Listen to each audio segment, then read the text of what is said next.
안녕하세요. 안세무사입니다. 이번 영상은 상속세 신고했는데 우리나라 같은 경우는 특히 이게 큰 문제죠. 대부분의 상속재산이 부동산이에요. 우리나라 같은 경우는 굉장히 안전자산으로 분류가 되는데 사실 이게 환금성, 돈으로 바꾸는 게 굉장히 어려운 자산 중에 하나거든요. 그런데 우리나라에서 요새 상속이 개시되는 거 보면 대부분의 상속재산은 부동산입니다. 부동산을 상속인들이 나눠 가졌는데 상속세를 신고했는데 보니까 세금 낼 돈이 없는 거죠. 옛날 분들 같은 경우는 부동산이 계속 우리나라가 오르다 보니까 부동산을 많이 갖고 있었고 특히 우리나라 굉장히 슬프지만 이제 주식시장이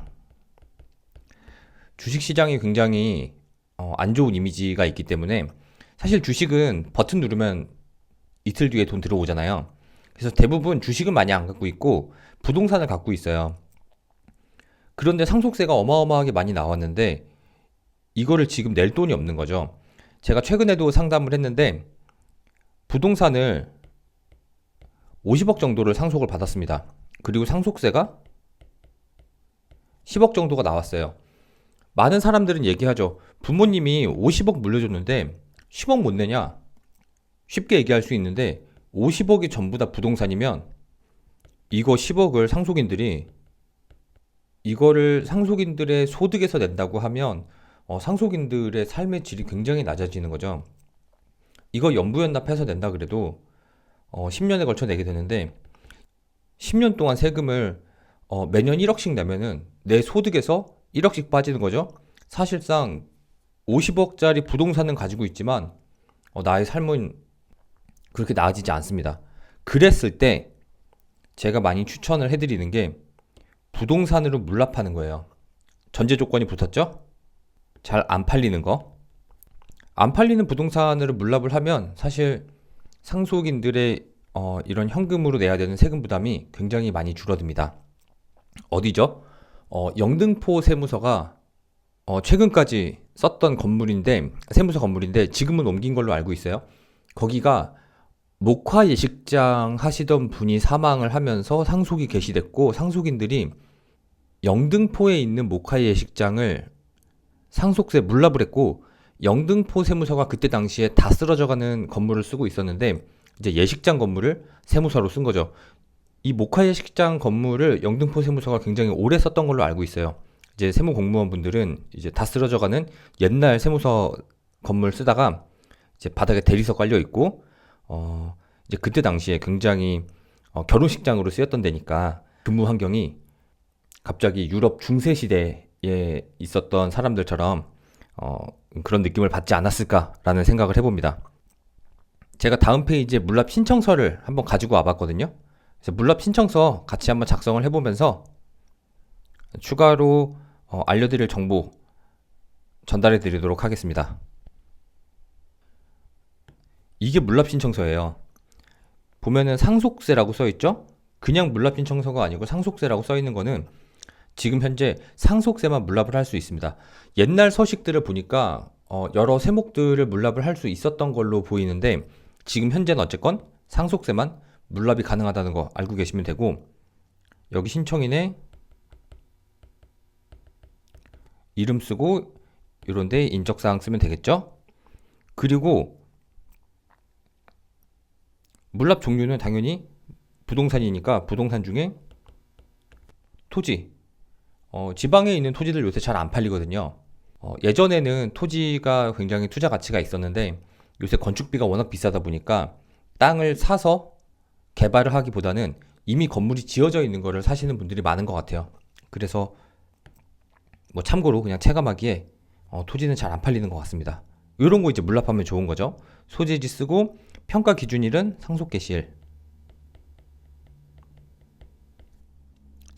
쓰면 되고 토지 같은 경우는 보통 지방의 토지는 공시가로 평가하죠. 그리고 제곱미터당 공시가액 쓰고 면적 얼마인지 쓰고 총액 예를 들어서 1억이다. 1억으로 신청을 하면 이 금액이 물납이 되면서 내가 내야 되는 상속세 1억이 줄어드는 거죠. 밑으로 좀 더 내려보면 이렇게 최초에 체크하고요. 날짜, 오늘 날짜 쓸까요? 2024년 11월 26일 신청인. 여기에 있는 신청인은 이 부동산을 소유하고 있는 사람이 신청을 하는 겁니다. 해서 서명을 이렇게 해주시고, 밑에 있는 행정정보 공동이용 동의서에도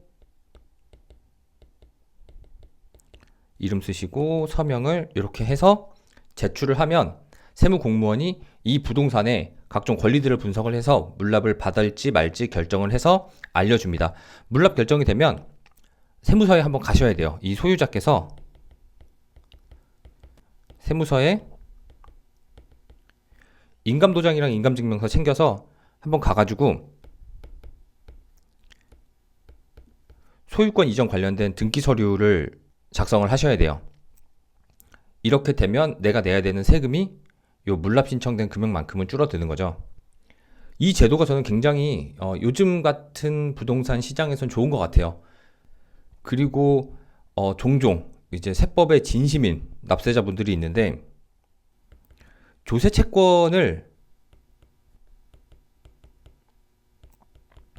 부동산으로 대물 변제하는 거거든요. 일종의 대물 변제인데 물건으로 채권을 갚는 거죠. 그 말 뜻은 뭐죠? 이 부동산이 이전되는데 내 입장에서는 대가를 받은 거예요.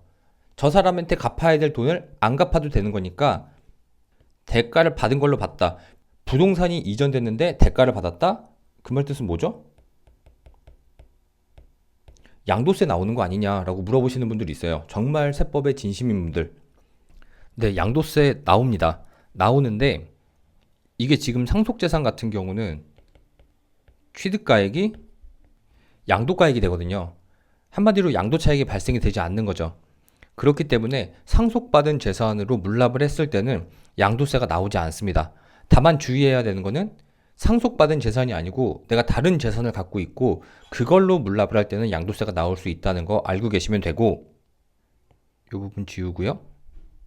그래서 이런저런 이유로 지방에 있는 토지 같은 경우는 이런 물납 제도를 잘 활용을 하시면 지금 당장 현금을 내야 되는 상속세 부담을 크게 줄일 수 있을 것 같아요.